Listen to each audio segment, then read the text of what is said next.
Olá, amados irmãos, mais uma vez estamos nós aqui para juntos celebrarmos ao nosso Deus e louvamos ao Senhor por esta oportunidade tão maravilhosa que Ele nos concede de, como igreja do Senhor, agradecermos a Ele os grandes benefícios que Ele tem nos feito.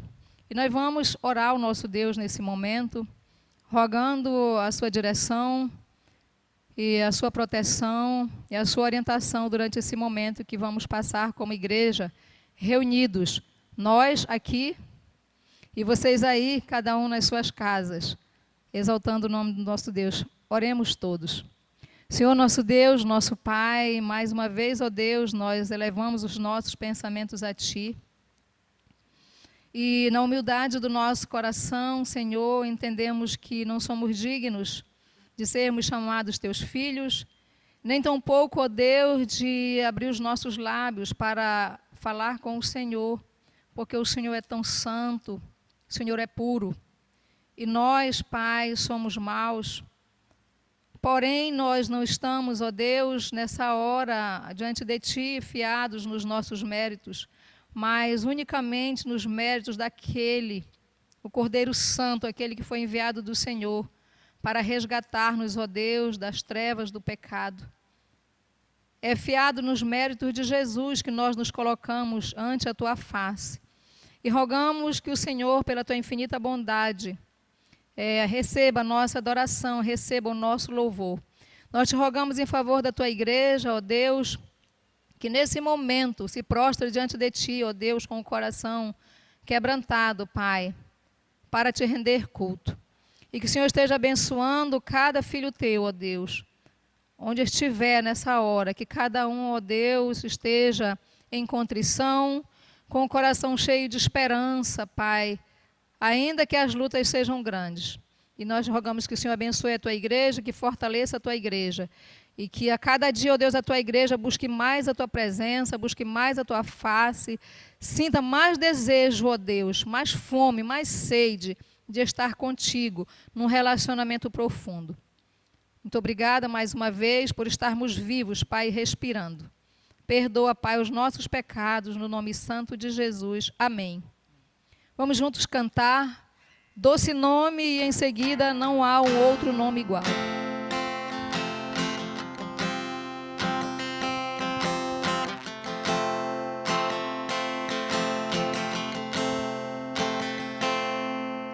Só de ouvir Tua voz, de sentir Teu amor, só de pronunciar o Teu nome, os meus medos se vão, minha dor, meu sofrer, cor de paz Tu inundas meu ser.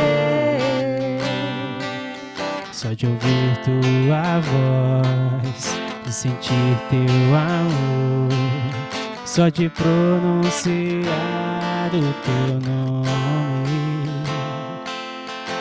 os medos se vão, minha dor, meu sofrer, cor de paz Tu inundas meu ser. Jesus, que doce nome, que transforma em alegria o meu triste coração.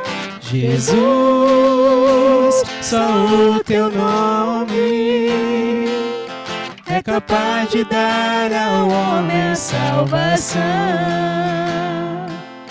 Só de ouvir Tua voz, de sentir Teu amor, só de pronunciar o Teu nome, os meus medos se vão, minha dor, meu sofrer, cor de paz Tu inundas meu ser.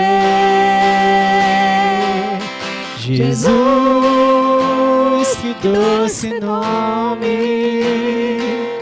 que transforma em alegria o meu triste coração. Jesus, Jesus, só o Teu nome é capaz de dar ao homem a salvação. Jesus,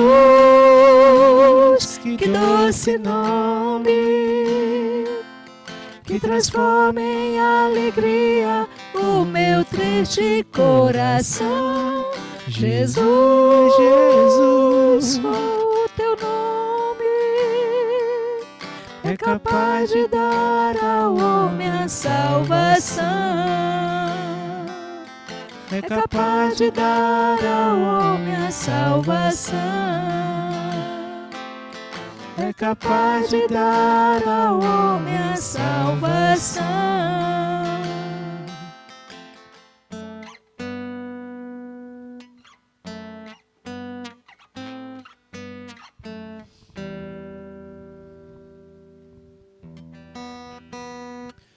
Não há outro nome igual, maior que a terra, céu e mar. Só glória todos hão de ver, e a Ele se der, igual outro não há. Sua face brilha mais que o sol, sua graça eterna em amor. O Rei que soberano está e em glória reinará, igual outro não há. Erga os olhos, o Rei chegou, a luz do mundo nos alcançou. Não há um nome igual, não há um nome igual, Cristo é o Senhor. O invencível reinando está, montes se prostram para o adorar. Não há um nome igual, não há um nome igual, Cristo é o Senhor. Em Deus a esperança cheia, na cruz venceu o nosso Rei. Poder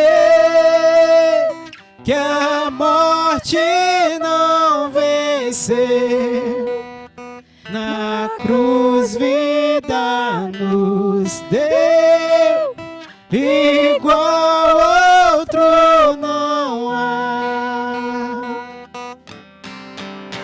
Erga os olhos, o Rei chegou, a luz do mundo nos alcançou. Não há um nome igual, não há um nome igual, Cristo é o Senhor. O invencível reinando está, montes se prostram para o adorar.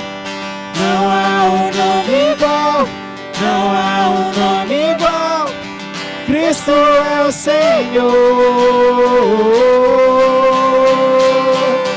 Com teu poder, cadeias se rompem, os céus adoram teu nome. Nome de Jesus, nome de Jesus é santo. Santo, Santo. Com teu poder, cadeias se rompem em terra, os céus adoram teu nome, nome de Jesus. Nome de Jesus é Santo, Santo, Santo. Erga os olhos, o Rei chegou. A luz do mundo nos alcançou. Não há um nome igual, não há um nome igual. Cristo é o Senhor, o invencível reinando está. Montes se prostram para o adorar. Não há um nome igual, não há um nome igual, não há um nome igual, não há um nome igual. Jesus. Amém. Vamos todos ficar agora com a mensagem, que possamos tirar o máximo proveito possível daquilo que o Senhor tem a nos falar nesta noite. Olá, é um prazer estar aqui mais uma vez com vocês para que juntos nós possamos meditar na palavra do Senhor.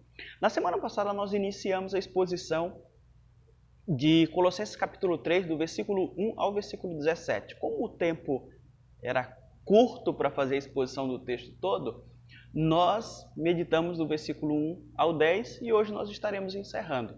Quero que você se coloque em sua Bíblia, nós iremos fazer a leitura do texto como um todo, para que possamos lembrar aquilo que nós já meditamos, para que assim possamos prosseguir. Mais uma vez, Colossenses capítulo 3, do versículo 1 ao versículo 17. O texto diz assim: Portanto, se vocês foram ressuscitados juntamente com Cristo, busquem as coisas lá do alto, onde Cristo vive, assentado à direita de Deus. Pensem nas coisas lá do alto e não nas coisas que são daqui, da terra, porque vocês morreram e a vida de vocês está oculta juntamente com Cristo em Deus.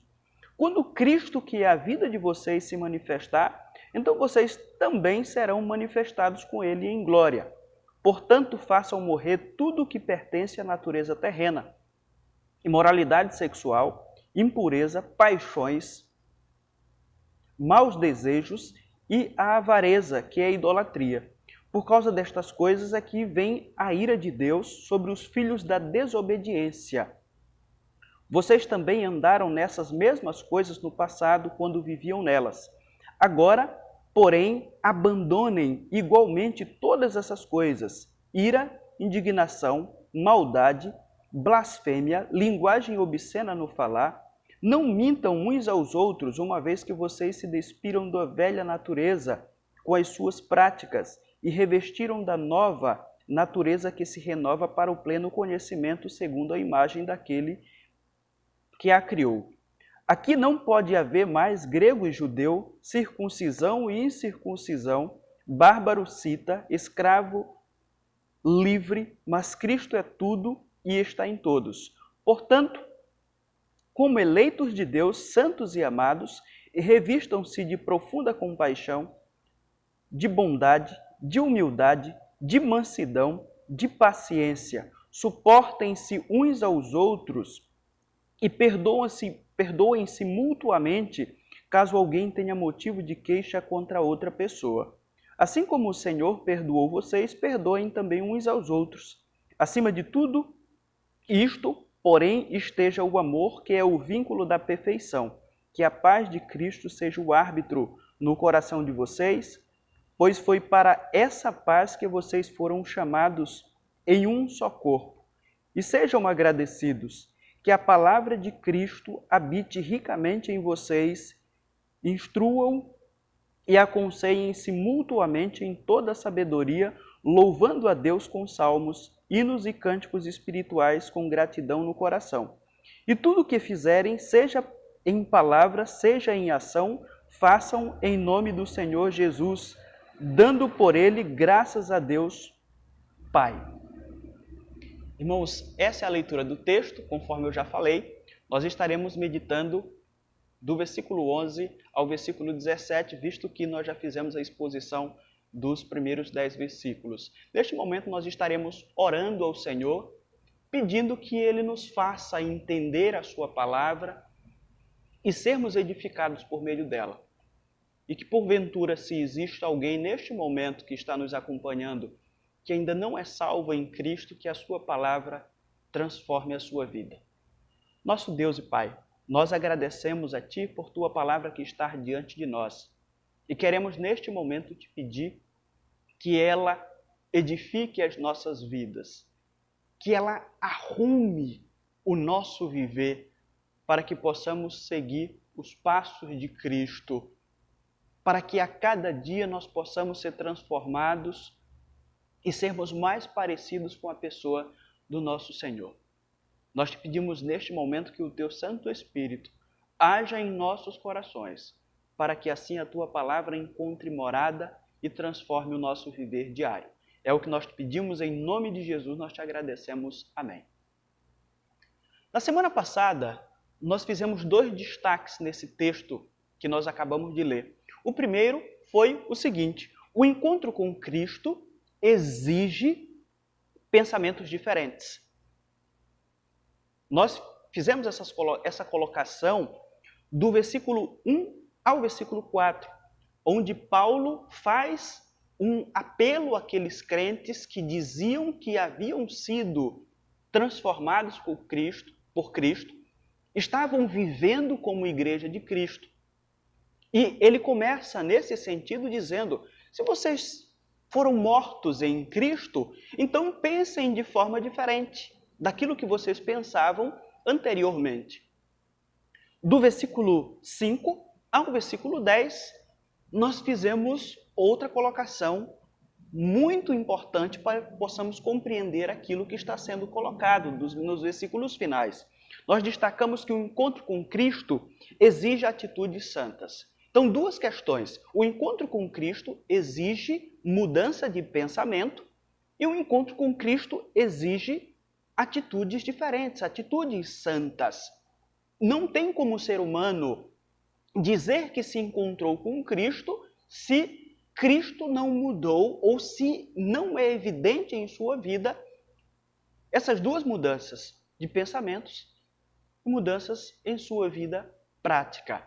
Então, a partir disso, Paulo vai fazer outras colocações, mais 2 colocações importantes para o crescimento espiritual da igreja em Colossos. Mais uma vez, eu quero destacar para vocês a ideia que Paulo está tecendo todas essas argumentações para a edificação daquela igreja. A ideia dele é a seguinte: a vida com Cristo possui obrigações práticas de convívio com Ele, ou seja, com Cristo, e entre aqueles que servem a Cristo. Então, são 2 questões importantes e que a igreja, em muitos momentos, fracassou, tanto no relacionamento com Cristo, quanto no relacionamento com as pessoas. Existiram momentos, inclusive no próprio primeiro século, onde irmãos se arrogavam dizendo que tinham um relacionamento com Cristo, mas não tinham um relacionamento de amizade, de amor, como igreja. Então, são 2 questões que são importantes, que Paulo tece nesse texto. E aí nós iremos fazer o primeiro destaque desta noite, que está no versículo 11, 12, 13 e 14. O destaque é o seguinte: o encontro com Cristo exige a quebra de barreiras entre nós.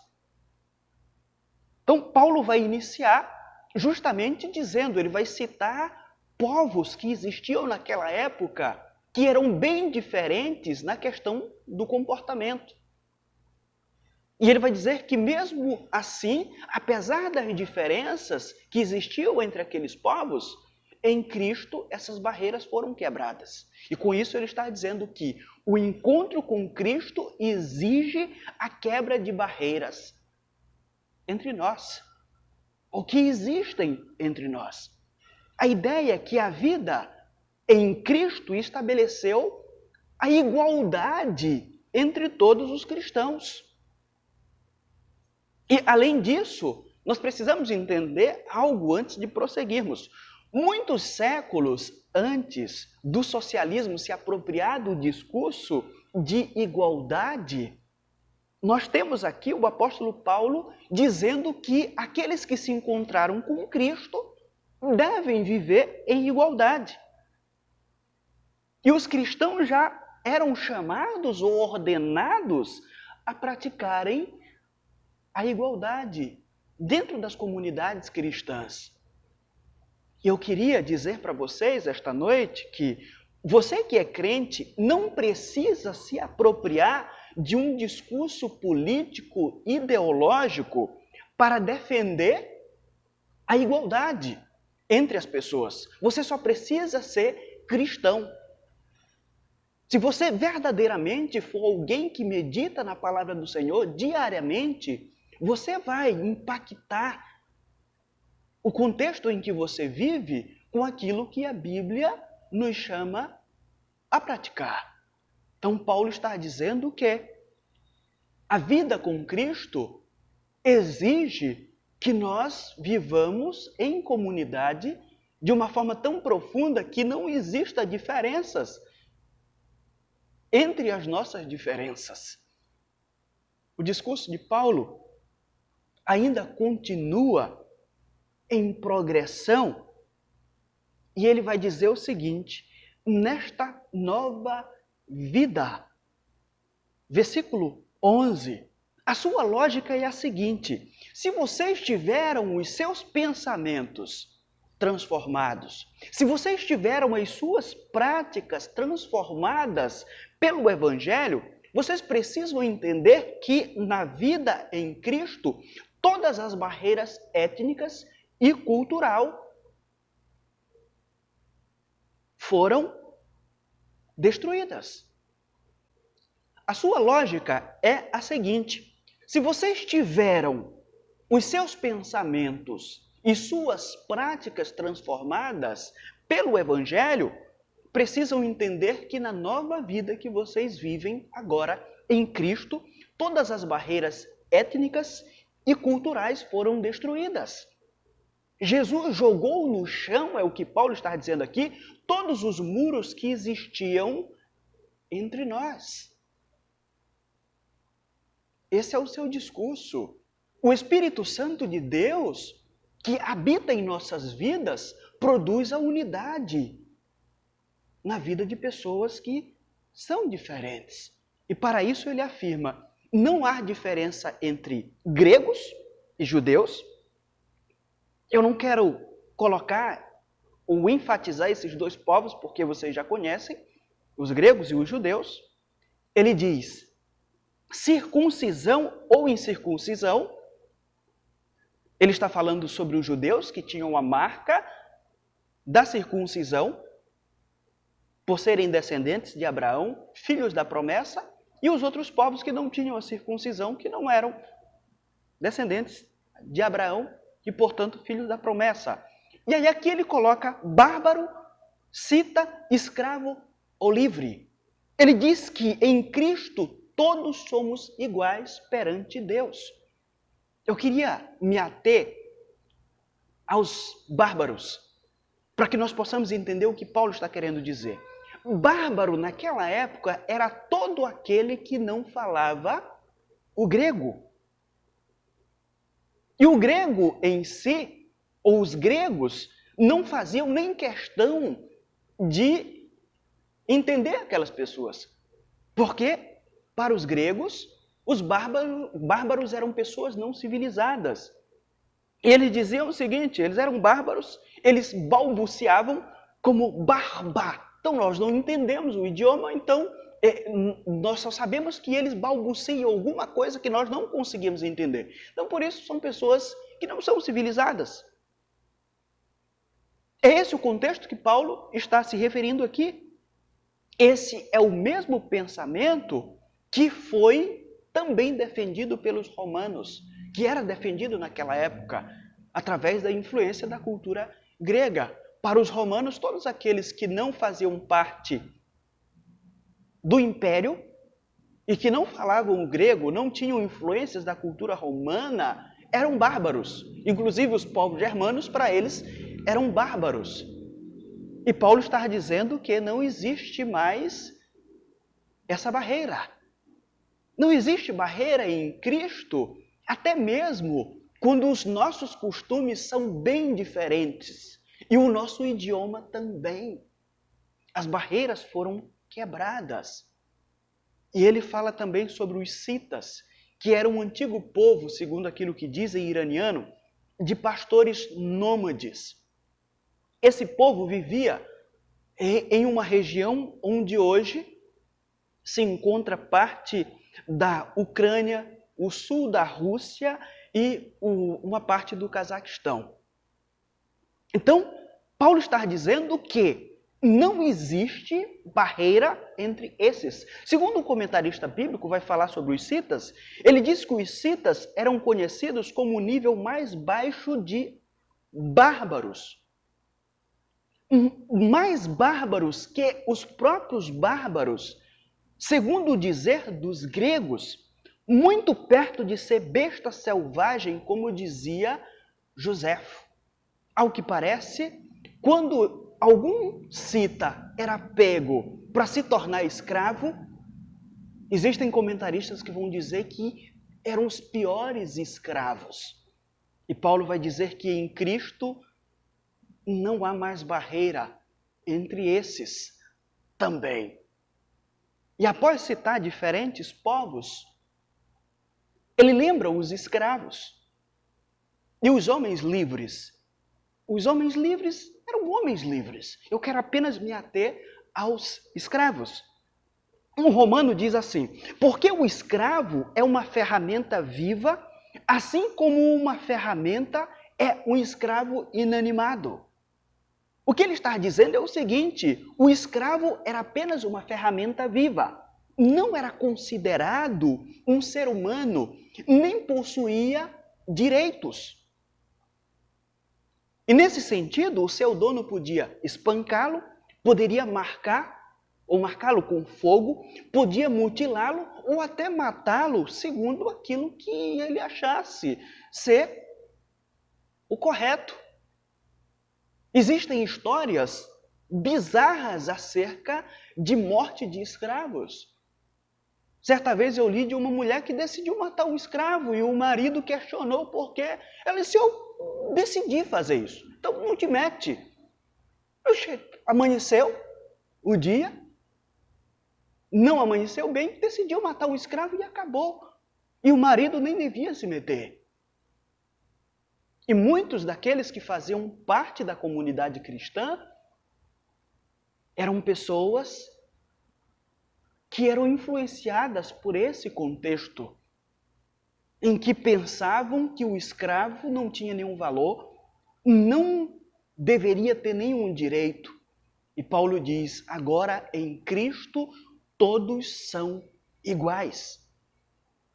O grego, conhecido pelo seu autoconhecimento filosófico, o judeu, pela revelação especial que recebeu de Deus, os bárbaros, que eram tidos como povos não civilizados porque não falavam o grego, os citas, por serem conhecidos como bestiais, e os escravos, por serem a camada mais baixa da sociedade. Paulo diz: em Cristo essas barreiras foram quebradas.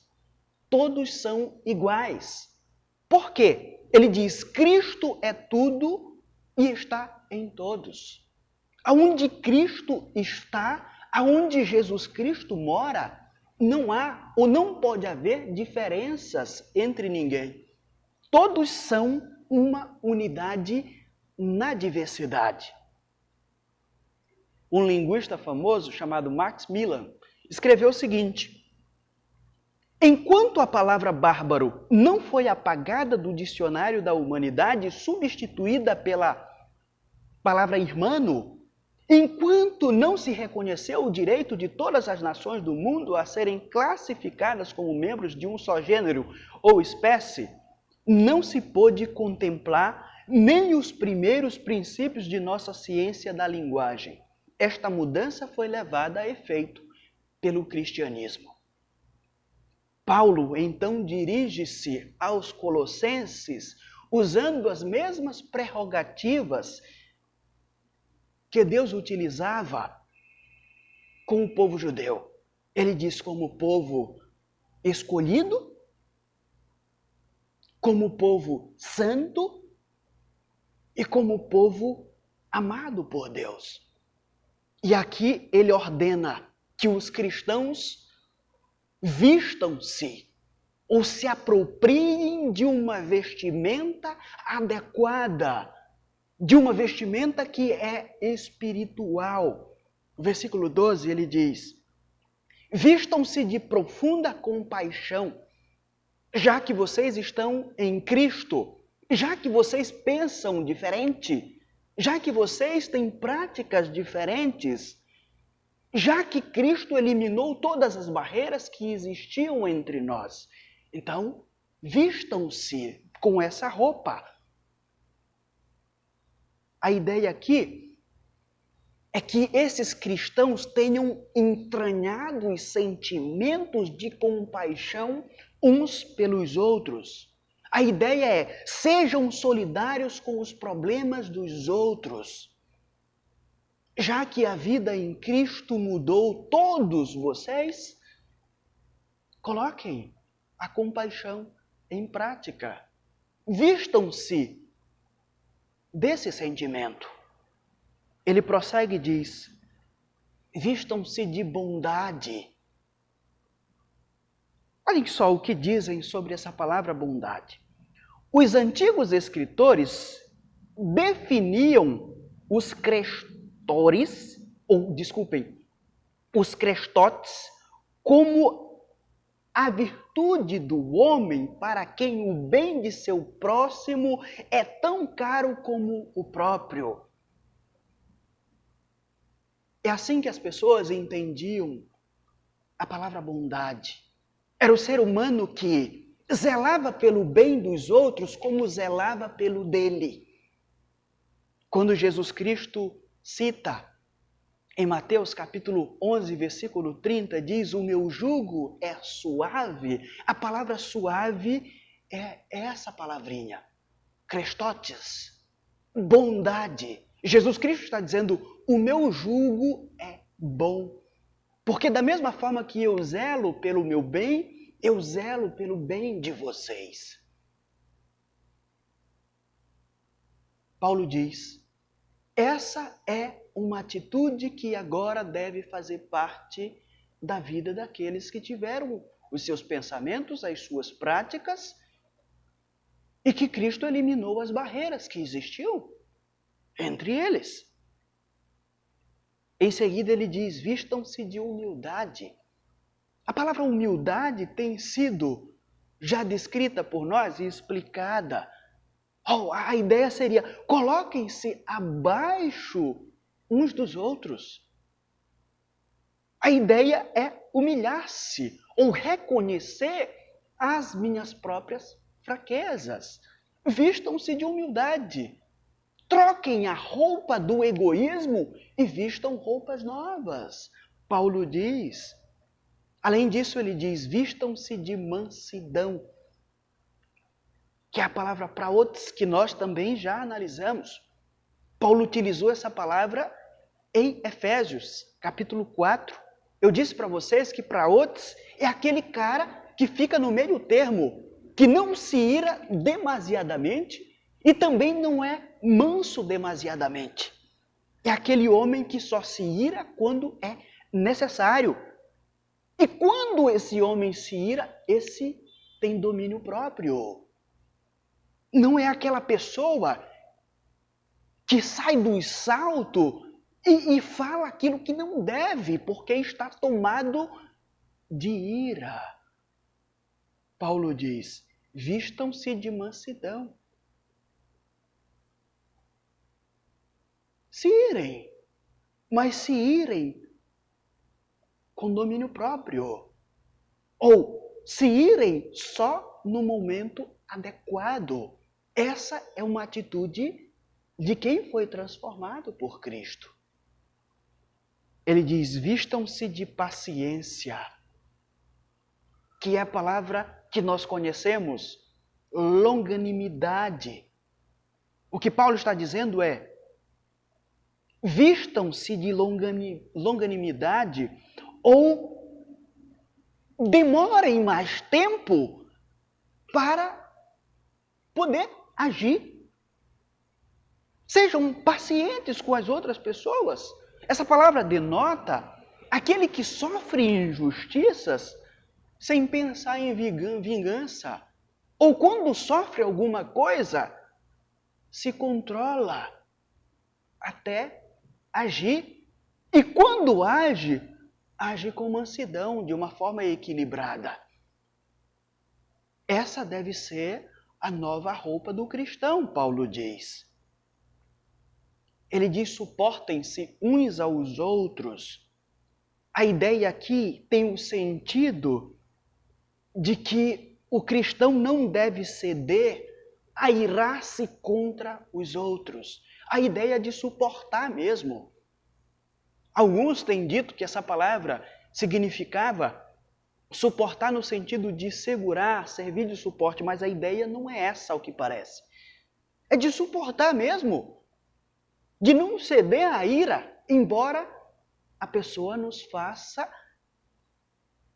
irar. Ele diz: perdoem as queixas que tiverem uns contra os outros. Perdoem como o Senhor lhes perdoou. O que Paulo está dizendo aqui para você e para mim é: sejam graciosos. A palavra que aparece aqui não é a palavra típica para perdão, é a palavra ser gracioso, no sentido da palavra graça. Sejam graciosos com as queixas que tiverem uns com os outros. E, além disso, sejam graciosos assim como a graça os alcançou. Coisa difícil essa. Coisa difícil. Jesus já havia ensinado os seus discípulos a orarem nesse sentido, pedindo ao Pai que Ele perdoasse assim como nós perdoamos. Aqui Paulo está dizendo: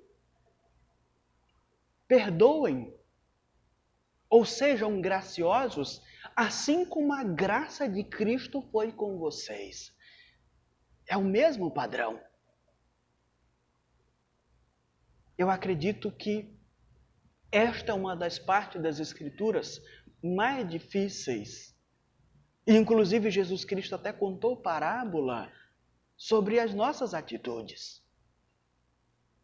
A parábola do credor incompassivo, aquele que teve uma grande dívida perdoada, mas não conseguiu perdoar o outro, que lhe devia menos. Jesus contou essa história para ilustrar como nós somos.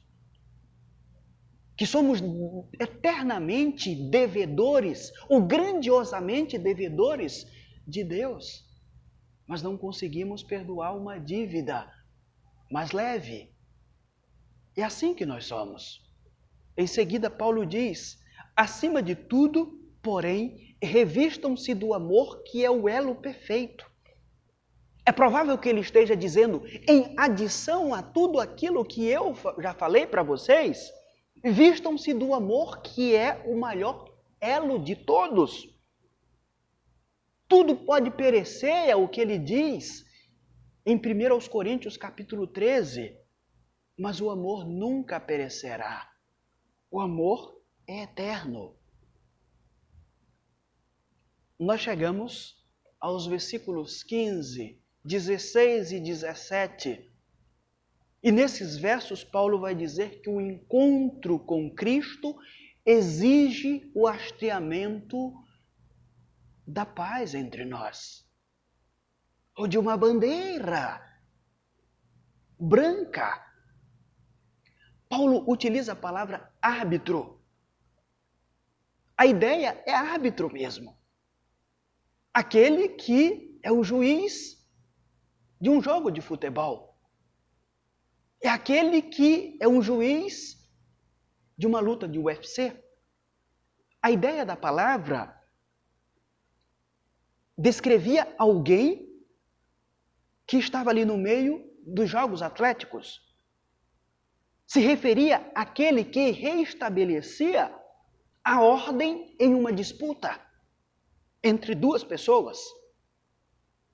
E Paulo vai dizer, ou ele vai ordenar aqueles irmãos, que a paz de Cristo faça com que os dois lados que se encontravam em disputa tivessem a paz reestabelecida.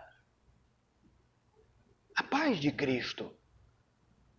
Porque aqueles crentes faziam parte de um único corpo. Essa é a razão dele dizer isso no versículo 15. Isso vale para a igreja do nosso século. Isso vale para mim e vale para você. Vai continuar valendo para nós enquanto nós vivermos neste mundo. E precisarmos ter a paz reestabelecida. Paulo diz, é a paz de Cristo que deve intermediar tudo. Se você tem algo contra alguém e ambos têm a paz de Cristo em suas vidas, em seus corações, ela deve ser o juiz para decidir esta causa. E não a sua ira, o seu rancor, o seu ressentimento, que é o que muitas vezes acontece conosco. Paulo diz, é a paz. Se existem dois lados opostos que estão entrando em uma luta, Paulo diz, a paz de Cristo deve ser evocada para que a paz seja restabelecida entre aquelas pessoas. Ele acrescenta tudo isso, a palavra gratidão. Sejam agradecidos. E ele prossegue no versículo 16, ordenando que a palavra de Cristo seja abundante na vida daquela comunidade cristã. E, ao que tudo indica, tudo aquilo que ele vai descrever depois é produzido por essa palavra, que é abundante na vida dos servos de Deus. Sendo a palavra de Cristo abundante na vida da igreja, aí nós temos ensino, aconselhamento, sabedoria, cânticos de salmos, cânticos espirituais, com gratidão a Deus, viriam como resultado. Uma igreja que é abundante na palavra de Deus, vive em harmonia. Paulo diz, é uma comunidade perfeita. E aqui eu quero descrever para vocês algo que nos faz entender um pouco aquilo que Paulo está dizendo. Como a igreja vivia no primeiro século, na visão de Plínio, um jovem, um romano que envia uma carta no segundo século da era cristã ao imperador Trajano. Ele escreveu assim sobre o comportamento dos cristãos. Em determinados dias, costumavam comer antes da alvorada e orar responsivamente hinos a Cristo, como a um Deus. Obrigavam-se por juramento não cometer algum crime, a abstenção de roubos, rapinas, adultérios, perjúrios e sonegação de depósitos reclamados pelos donos. Ele prossegue e diz, concluído este rito, costumavam distribuir e comer seu alimento. Olha só, quem está dizendo isso é um perseguidor da igreja. Foi um homem que havia perseguido a igreja de uma forma tal, ele descreve nessa mesma carta que alguns tinham apostatado da fé pelas perseguições que ele tinha feito contra a igreja. Ele perseguiu tanto os cristãos que alguns amaldiçoavam Cristo. E aí ele escreve essa carta ao imperador Trajano e diz como era o comportamento desses irmãos. A palavra de Cristo abundava em suas vidas e produzia uma comunidade íntegra, que vivia um relacionamento profundo como cristãos, sem diferenças. O versículo 17 encerra com outra ordem. Ele diz: tudo que for falado ou praticado por um cristão tem que ser feito em nome de Cristo. E agradecendo a Deus Pai, em nome de Cristo. E aqui eu queria considerar com vocês que Paulo está dizendo o seguinte: não existe vida secular e vida cristã. Tudo aquilo que nós fazemos precisa ser feito em nome de Cristo. É interessante como alguns indivíduos acham isso, partem para essa dualidade e com isso conseguem viver uma vida na igreja e outra no mundo de forma oposta. E assim, desonram o nome de Cristo. Nós somos chamados a viver uma vida íntegra, no sentido de ser integral em todos os lugares, para que Cristo seja honrado onde quer que nós estejamos. Eu quero encerrar fazendo algumas considerações, inclusive lembrando as considerações primeiras que nós fizemos na semana passada. A grande consideração que nós iremos fazer mais uma vez é: a vida com Cristo possui obrigações práticas de convívio com Ele e entre aqueles que servem a Cristo. Eu tenho obrigações com Cristo e eu tenho obrigações com os meus irmãos que servem a Cristo. É isso que está escrito na Bíblia. O encontro com Cristo muda a forma de pensar do indivíduo. E quando muda a forma de pensar, muda as suas atitudes. Essa é uma conclusão que nós precisamos lembrar. Um outro destaque que fazemos é: não há como ter um encontro com Cristo e permanecer igual em pensamentos e em atitudes. A vida, quando se aproxima de Cristo, é mudada de forma completa. É com base nisso que Paulo faz todos esses apelos. Eu só posso agir como ele descreve depois dos versículos de 1 a 4, quando os meus pensamentos foram mudados. Eu só posso agir, conforme ele descreveu do versículo 5 ao versículo 10, em unidade com os meus irmãos, a parte final, quando aconteceu uma mudança prática em minha vida. Porque nós citamos semana passada, a cruz exige a morte de todo aquele que encontra-se com Cristo. Assim como ela exigiu a morte de Cristo para nós termos os nossos pecados perdoados, a cruz exige a morte daqueles que se aproximam de Cristo. Outra consideração: em Cristo, todos somos iguais. Não pode existir nenhuma barreira entre nós.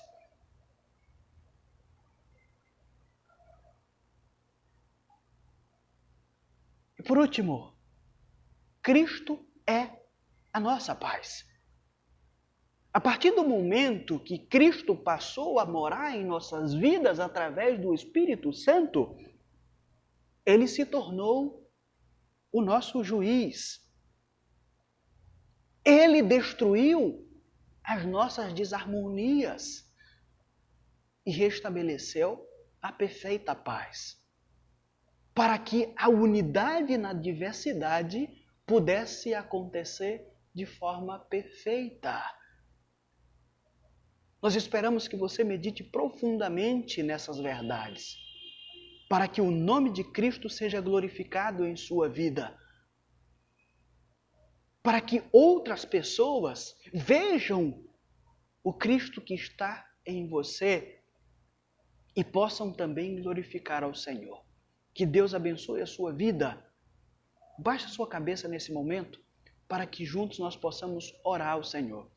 Pai, nós te agradecemos e engrandecemos o teu santo nome por tua palavra que nós acabamos de meditar. Nós te pedimos que a tua graça seja derramada sobre nós, porque entendemos que estas coisas que a tua palavra nos ordena são coisas difíceis de colocarmos em prática. Por isso nós te pedimos que o teu Santo Espírito nos ajude. E aqueles, Senhor, que porventura estão nos ouvindo, que ainda não se entregaram a ti, que neste momento eles entendam que somente Cristo pode fazer com que pratiquem essa palavra.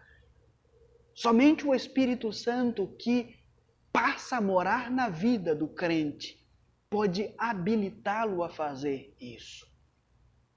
Eu te peço nesse momento que eles se rendam aos teus pés, que peçam perdão pelos seus pecados e procurem viver em novidade de vida, para a glória e honra do teu santo nome.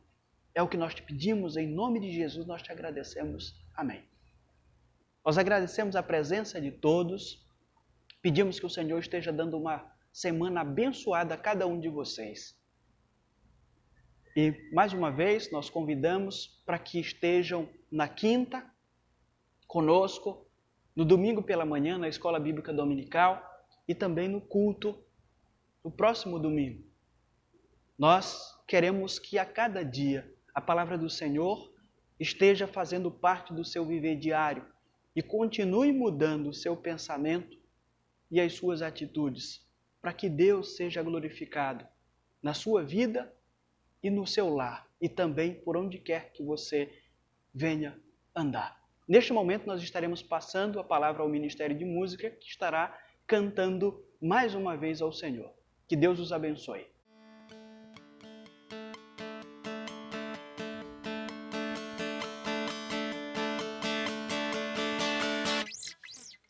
Se da vida as ondas agitadas são, se desanimado julgas tudo vão, contas muitas bênçãos, conta cada vez, há de ver surpreso quanto Deus já fez.